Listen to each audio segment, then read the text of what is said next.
C'était le 6 janvier 2021, il y a un peu plus d'un an. Eliane Mathias devenait la première Guyanaise à se faire administrer une dose de vaccin.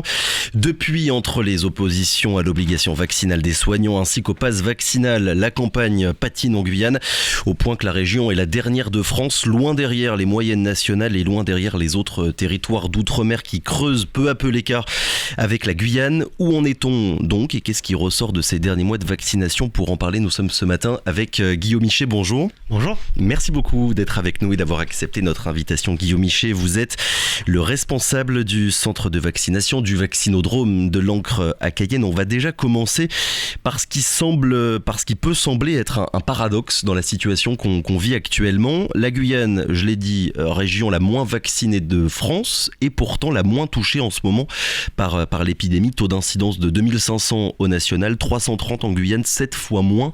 Comment est-ce que vous expliquez cette contradiction, Guillaume Michet?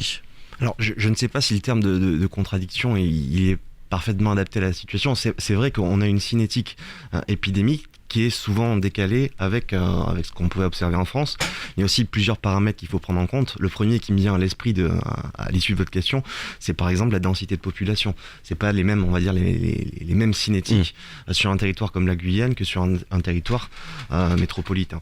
Donc effectivement, ça peut sembler paradoxal, mais ce virus, ça fait maintenant plusieurs mois qui nous cause quelques surprises quand même.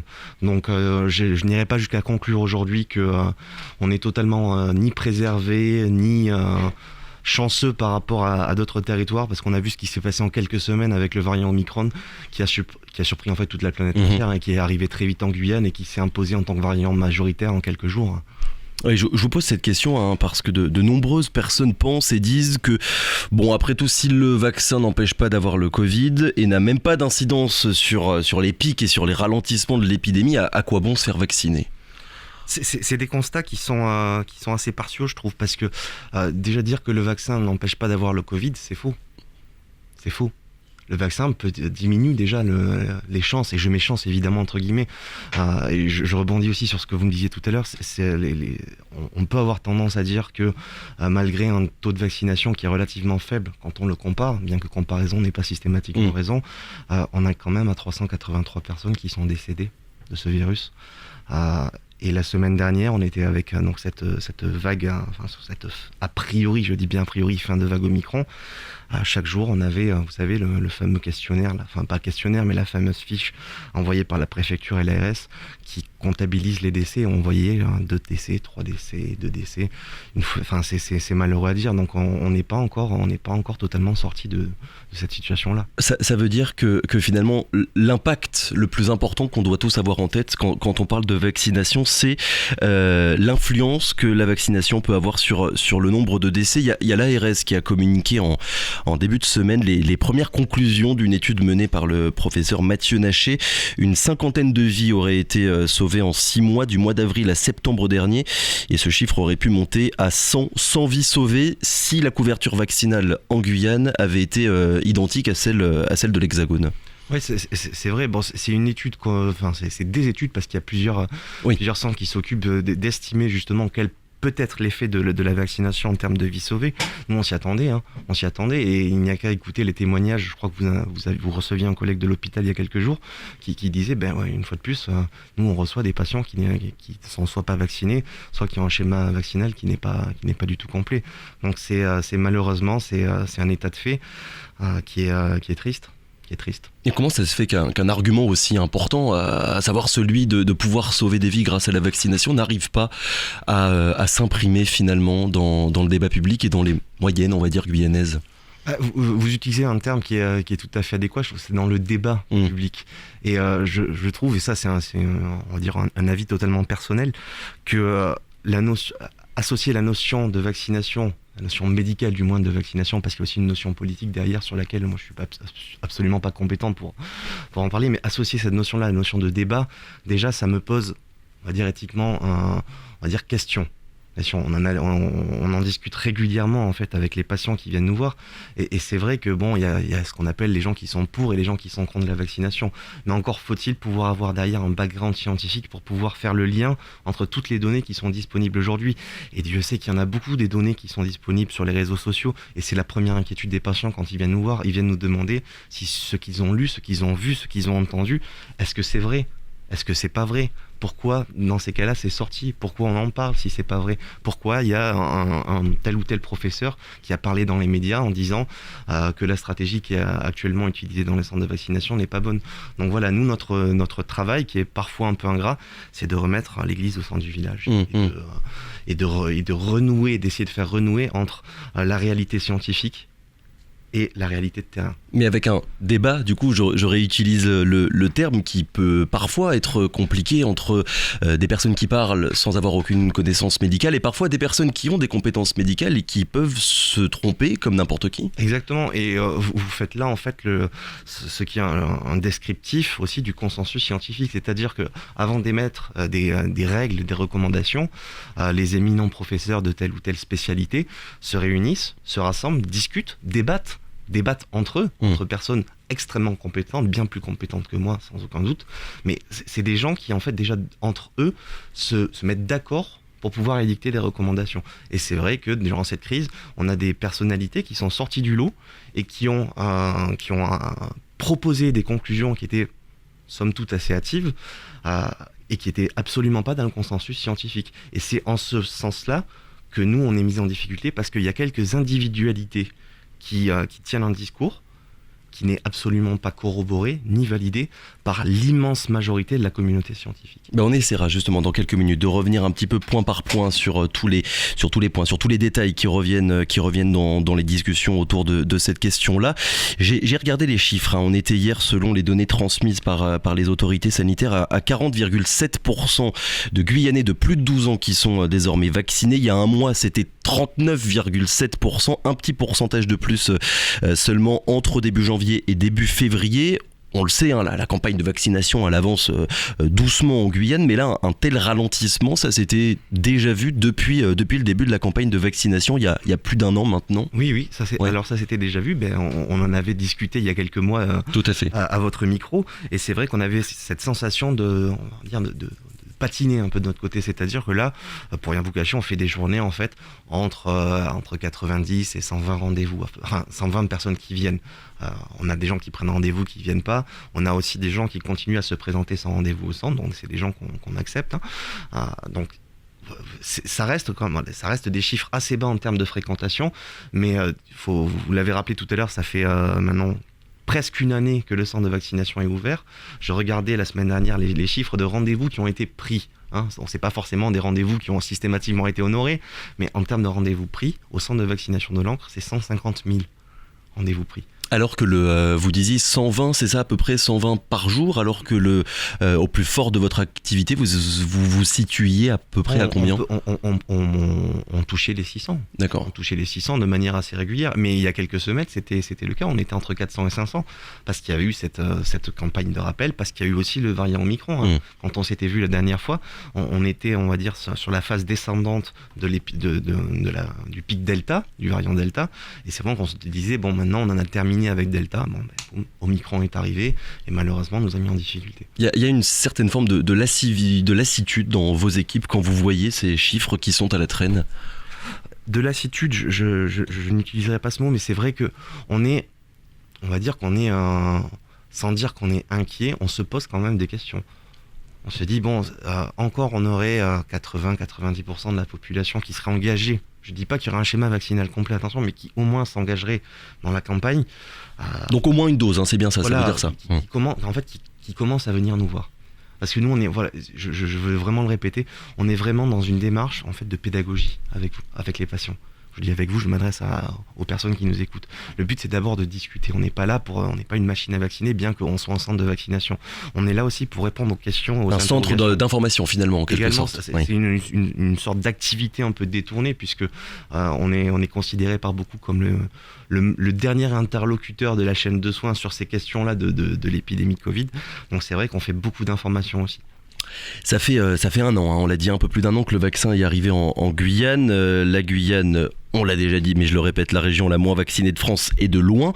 Pour quelles raisons, d'après vous, Guillaume Miché, les arguments qui revenaient beaucoup au début, c'était, je résume, hein, mais de dire qu'on ne connaissait pas assez ce vaccin, qu'il avait été proposé trop vite.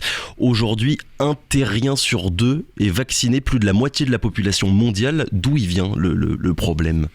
Je pense qu'au début de la campagne, il y avait quand même une forte question de normes sociales, en fait, vis-à-vis de la vaccination. Chose qu'à titre personnel, je comprends tout à fait, parce qu'il y a une histoire, parce qu'il y a eu des scandales sanitaires, parce que il y a aussi eu, et ça il faut pas se le cacher, une campagne de désinformation autour de la vaccination, en particulier au niveau du vaccin ARN messager, pour laquelle nous on essaye justement d'apporter les informations vérifiées scientifiquement, et on va dire que l'un dans l'autre, ça n'a pas aidé à inciter les gens qui étaient réticents, qui avaient peur aussi, et qui sont des peurs totalement légitimes, hein. Je ne juge absolument pas ces peurs, mais qui ont poussé ces gens à plutôt rester chez eux que de venir à minima faire l'effort de venir discuter avec nous. Mais est-ce que ça c'est rattrapable ? Est-ce qu'on n'arrive pas, je vais pas dire à un point de non-retour, mais que le travail de pédagogie des médecins, de la communauté médicale, des autorités sanitaires, ça marche pas. Le discours, il est sans cesse répété. Les appels à la vaccination, ils ont été nombreux. Il y a eu des politiques, il y a eu des personnalités guyanaises. Qu'est-ce qui reste encore à faire finalement pour que ça puisse enfin décoller ? Il y a plusieurs initiatives. Bon, la pédagogie en santé, c'est une affaire de tous les jours. C'est pas uniquement relatif à la vaccination. C'est relatif aux médicaments, c'est relatif à la prévention, c'est relatif à de nombreux domaines. Mais concernant notre sujet, il y a d'autres, on va dire, d'autres facteurs qui viennent. Par exemple, pour les personnes qui sont assez réticentes au vaccin ARN messager, on va avoir dans quelques jours le vaccin Novavax à protéines recombinantes, beaucoup plus classique, qui va arriver. Au niveau des horaires d'ouverture du centre de vaccination, là je vous l'annonce aujourd'hui, on va pouvoir mettre en place, donc vendredi 18 février, de 17h à 20h30, on va dire une session d'accueil des personnes sans rendez-vous, où les gens qui vont vouloir venir soit se faire vacciner et aussi et surtout venir poser des questions vont pouvoir le faire. On n'aura pas encore le vaccin de Novavax à cette date-là, il va arriver probablement la semaine d'après. D'accord. Mais on sera disponible en tout cas pour discuter de ces 2 faits. Alors concernant ce nouveau vaccin, Novavax, il ne contient pas d'ARN messager, on le sait, hein, l'ARN messager ça a été et c'est encore un point qui crispe beaucoup. On nous explique que Novavax, son objectif plutôt c'est de convaincre les récalcitrants. Vous en pensez quoi ? Est-ce que ça peut vraiment marcher sur ce point ? Si en tout cas ça permet d'engager des personnes dans un schéma vaccinal, peu importe que ce soit de l'ARN messager, des vaccins à vecteurs viraux, des vaccins de protéines recombinantes, peu importe. Si ça permet de faire venir les gens pour discuter et pour essayer de s'immuniser, parce que rappelons quand même le principe de la vaccination, c'est simuler une infection pour que lorsque l'organisme rencontre l'agent pathogène responsable d'une maladie soit capable de réagir sans développer les symptômes de la maladie. Donc c'est ce principe-là qu'on va essayer d'avoir, que ce soit avec nos vaccins à ARN messager ou alors avec les vaccins à protéines recombinantes. Donc moi j'espère que les personnes qui étaient encore réticentes avec l'ARN messager pourront venir nous voir pour ce vaccin-là qui vient de Novavax. Et ce vaccin Novavax, c'est un vaccin qu'on peut qualifier de traditionnel finalement ? Oui, c'est un vaccin dont la technique, on va dire, est plus technique de fabrication, oui. Dont le principe de fonctionnement est plus ancien. Oui, parce qu'il faut rappeler quand même qu'il y avait un autre vaccin qui est arrivé il y a quelques mois, le vaccin Johnson, et le moins qu'on puisse dire, c'est qu'il a quand même convaincu très peu de personnes. Oui, alors il a convaincu assez peu de monde, ce vaccin, qui est un vaccin à vecteur viral.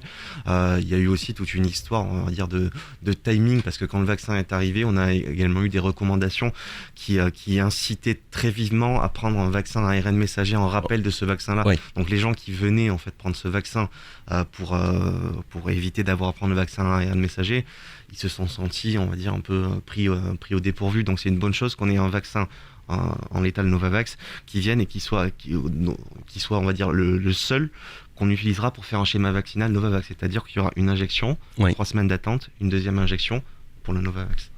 Les effets indésirables, Guillaume Miché, autre argument qui revient souvent dans les débats autour de la vaccination. 1 an après, ça donne quoi ? Je suis tombé il y a quelques jours en prenant ma voiture sur des tags à Cayenne qui disaient que le vaccin rendait infertile. Qu'est-ce que vous répondez à celles et ceux qui pensent que se faire vacciner, c'est prendre un risque pour leur santé ? Vous prenez un très bon exemple. J'ai les mêmes tags sur la route de mon centre de vaccination qui sont là depuis plusieurs mois et qui n'ont pas encore été enlevés. Donc, ouais, cet exemple-là me marque particulièrement. Les effets indésirables, il y en a sur tous les médicaments, il y en a sur les vaccins, il ne faut pas le nier. Et les gens qui disent que le vaccin est totalement sûr, c'est un médicament. Donc, il y a un certain nombre d'effets indésirables. Mais, comparé aux effets indésirables qu'on peut avoir, je dis effets indésirables, je mets des guillemets, mais comparé à la situation à laquelle on s'expose en ayant le virus, il y a un ratio bénéfice-risque largement en faveur de la vaccination. Et tant qu'on est sur les effets indésirables, là où j'aimerais attirer l'attention de vos auditeurs, c'est sur ce qu'on appelle, nous, l'imputabilité. C'est quoi ? L'imputabilité, en fait, c'est le fait de dire cette personne-là a eu cet effet indésirable-là à cause du vaccin. En fait, on dit, par exemple, c'est la faute du vaccin, mais qui le dit ? Qui est capable de le dire ? Qui a la compétence pour le dire ? Sans que ce soit prouvé médicalement, c'est bien ça ? Exactement.